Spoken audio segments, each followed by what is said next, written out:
শুভ সকাল বন্ধুরা। আজকে চলে এসেছি আমি দোল পূর্ণিমার দিন কিভাবে আমার বাড়ির পুজো কমপ্লিট করলাম এবং আজকে কিভাবে কোন নিয়ম মেনে আমার বাড়ির সকল দেবদেবীর পুজো সারলাম সেটাই তোমাদের সাথে শেয়ার করব। এবছর দোল পূর্ণিমা পড়েছে বাংলাতে 18ই ফাল্গুন এবং ইংরাজিতে 2রা মার্চ মঙ্গলবার। তো বন্ধুরা, এবছর দোল পূর্ণিমাতে তো পূর্ণগ্রাস চন্দ্রগ্রহণ পড়েছে। তো আমরা কিভাবে আমাদের পুজো সম্পন্ন করতে পারি এটা নিয়ে অনেকের মনেই কিন্তু অনেক কৌতূহল আছে। আর অন্যান্য বারে দোল পূর্ণিমার পূজাবিধি অনুযায়ী এবছরকার পূজাবিধি কিন্তু অনেক গুণে আলাদা। দেখো, আমাদের বাঙালি মতে যে পুজো আমি করে থাকি রোজ আর কি, তো আমি কোনো দিনই কিন্তু পুজো করি না।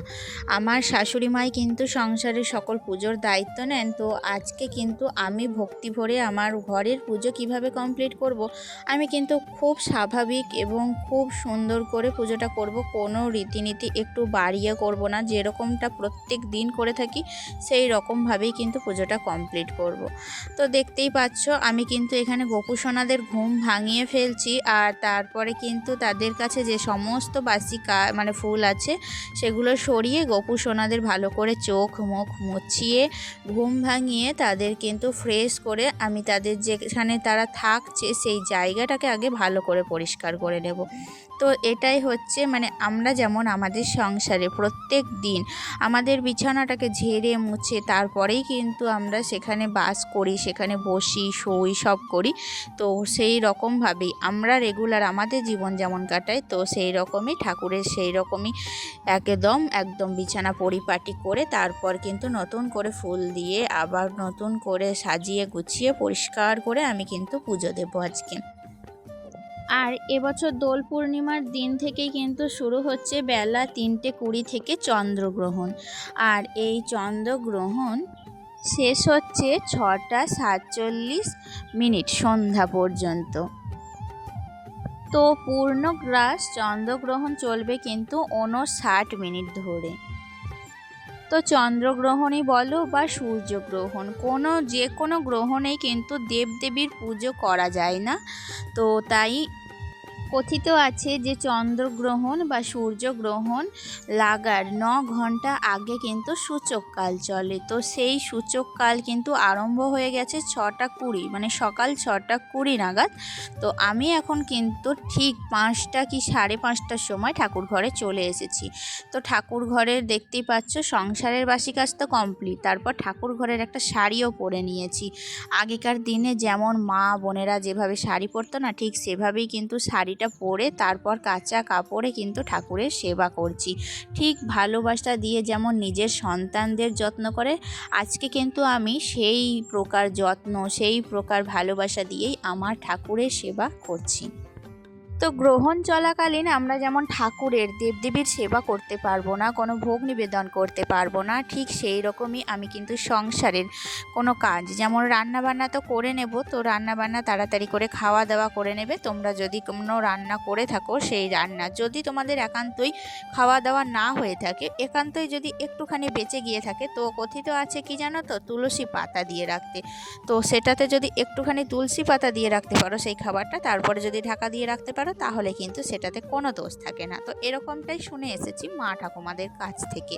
আর আমি এখানে যে গীতা আছে, তো গীতাতেও কিন্তু এই কথাটা উল্লেখ করা আছে। তো সেই কারণে আমি তোমাদের বলে রাখলাম, তোমাদের অনেকেরই কিন্তু উপকার হতে পারে। তো যাই হোক, আমারও কিন্তু এই যে কাজটা দেখতে পাচ্ছ ঠাকুর ঘরের কাজ সেরে তারপরে যাব রান্নাবান্নার দিকে। তারপর হয়তো সেই সন্ধে 6:47 যখন ছাড়বে, তারপর আবার নতুন করে রান্না করব। এবেলাকার সমস্ত রান্না কিন্তু অল্প করে করে খাওয়া দাওয়া কমপ্লিট করে নেব, তারপর ওবেলায় গিয়ে রান্নাবান্না আবার নতুন করে আরম্ভ হবে।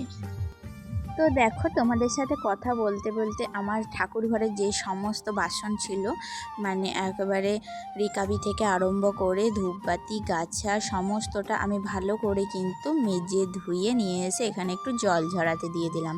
আর তারপরে আমি এখন যেটা করব সেটা হচ্ছে একটু ধূপবাতিকে ভালো করে ধরিয়ে নিয়েছি।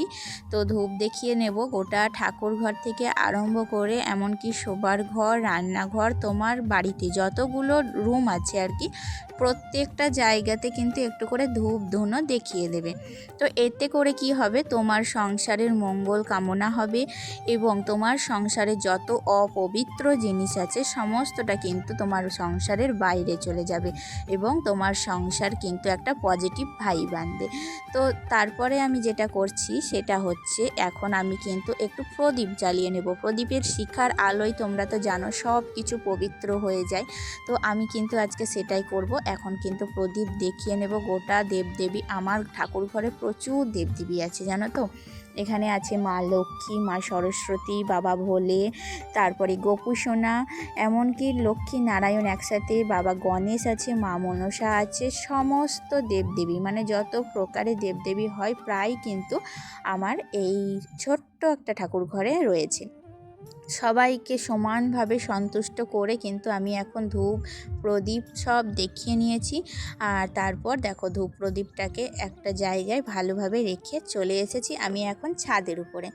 আর ছাদের উপরে হঠাৎ করে কেন এলাম বলো তো বন্ধুরা? তোমরা অনেকেই জানো আমার তো ছোট্ট একটা ছাদ বাগান আছে। তো সেই ছোট্ট ছাদ বাগানে কিন্তু সুন্দর সুন্দর ফুল ফুটেছিল। আর আজকে যদি আমি এই দোল পূর্ণিমার শুভ একটা দিনে, শুভ ফুল মানে পবিত্র দিনে যদি আমার ঠাকুর ঘরে একটু ফুল দিয়ে না সাজাই, ঠাকুরের চরণে যদি ফুলগুলো না দিই, তাহলে কি আমার মনটা কি ভালো লাগবে? তাহলে তো আমার পুজোটা কমপ্লিটই হলো না। ঠাকুরকে ফুল জল দেবো তবেই তো আমার পুজোটা কমপ্লিট হবে, তাই না? তো দেখো আমার ছাদে তো মানে এখন ফুলের সিজন প্রায় শেষের দিকে, তবুও যেগুলো ফুল ফুটেছিল সব কিন্তু আস্তে আস্তে একটু একটু করে সব রকম ফুল নিয়েছি। বিশেষ করে অপরাজিতা থেকে আরম্ভ করে চন্দ্রমল্লিকা সব কিছু ফুল নিয়ে এসেছি। আর এখন কিন্তু আমি সেই ফুলগুলো একটা একটা করে প্রত্যেকটা ঠাকুর, যতগুলো ঠাকুর আছে আমার ছোট্ট ঠাকুর ঘরে, প্রত্যেকের পায়ে চরণে কিন্তু আমি এই ফুলগুলো দেব, নিবেদন করব আর কি। তো দেখো এখানে গোপু সোনাকে তো খুব সুন্দর করে ফুল দিয়ে একটা সাজিয়ে দিয়েছি। তো আমি তো বিশেষ আড়ম্বর করতে পারি না, আর তো যেটুকু পারলাম নিজের মতো করে আমার ঠাকুর ঘরকে সাজানোর চেষ্টা করলাম। অনেকে ঠাকুরে কি চরণে কিন্তু তুলসী পাতা দেয়, কিন্তু আমাদের বাঙালি মতে গীতায় উল্লেখ করা আছে মেয়েরা ঠাকুরকে না, শ্রীকৃষ্ণ বলো নারায়ণ বলো, এদের পায়ে কিন্তু তুলসী পাতা নিবেদন করতে পারেন না, এদের কিন্তু সেই অধিকারটা নেই। সেই জন্য আমি কিন্তু আমার সংসারের মঙ্গল কামনায় যেহেতু আমার পুজোটা আজকে কমপ্লিট করছি, তাই কোনো প্রকারই সাহস দেখাতে পারলাম না যে আমি তুলসী পাতা কৃষ্ণর চরণে কিন্তু দিতে পারলাম না। তো আমি ফুল দিয়েই শুধুমাত্র সাজালাম। তোমরা ইচ্ছা করলে দিতে পারো, আমি কিন্তু তোমাদের বাধা দিচ্ছি না বা আমার কথা তোমরা ধরে দেবে না সেটাও না। তোমরা কিন্তু কারোর কাছ থেকে জেনে তুলসী পাতা দিতেই পারো। আমার কিন্তু আজকে মানে একটু মনে ভয় লাগলো, সেই কারণে দিলাম না। আর ঠাকুরকে আজকে আমি দেব দেখো একটু চিনি আর গঙ্গার জল একটু মানে ভোগ দেব, এটাই কিন্তু আজকে আমি ভোগে দেব। আমার খুবই অল্প মধ্যবিত্ত পরিবার, মানে ঠাকুরকে দেওয়ার মতো কিছু নেই, সেটা কিন্তু আমি বলবো না তোমাদের। আসলে কি বলো তো, আমি এইটুকুই দিতে পারলাম। ঠাকুর আমি জানি অল্পতেই সন্তুষ্ট হয়, তো যেরকম পারলাম সেরকম করলাম বন্ধুরা। তো তোমরা কিন্তু এটাকে আবার অন্য মাইন্ডে নিয়ে নেও না। আমি এখন বাইরে চলে এসেছি তুলসী মন্দিরটাকে ভালো করে মুছে নিতে। তুলসী মন্দিরটা কিন্তু প্রতিদিন এরকমভাবে মুছি, তোমরা সবাই দেখেছো এর আগে। তো আজকে একেবারে ঠাকুর ঘরে যেহেতু ঢুকে পড়েছিলাম, তাই কিন্তু সকালে মোছা হয়নি।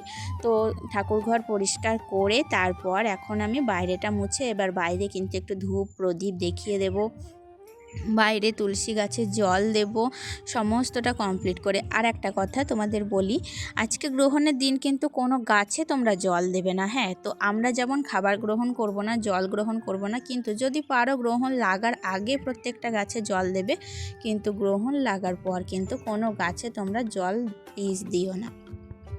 তো সবারই লাস্টে নিজের সংসারের মঙ্গল কামনা চেয়ে সন্তান স্বামী যেখানে যত আত্মীয় স্বজন আছে সবারই ভালো করুন ঠাকুর, এই মঙ্গল কামনা চেয়ে সকলের পাতে চরণে কিন্তু প্রণাম জানাবে আর ক্ষমা চেয়ে নেবে। যদি কোনো ভুল ত্রুটি হয়ে থাকে তাহলে যেন আমায় মাফ করো। এই বলে আজকে কিন্তু আমি আমার দোল পূর্ণিমার সমস্ত পূজাবিধি কমপ্লিট করলাম, কিন্তু আমি কাউকেই কোনো চরণে আবির দিলাম না, রং মাখালাম না। এটা কিন্তু আজকে বারণ আছে, সেই কারণেই আমি নিজস্ব ব্যক্তিগত দিক থেকেই কিন্তু কাউকে রং মাখাইনি। তো তোমরা তোমাদের মন মতো মাখাবে। তো চলো আজকে আসি, নেক্সট ভিডিওতে আবার দেখা হচ্ছে, টাটা।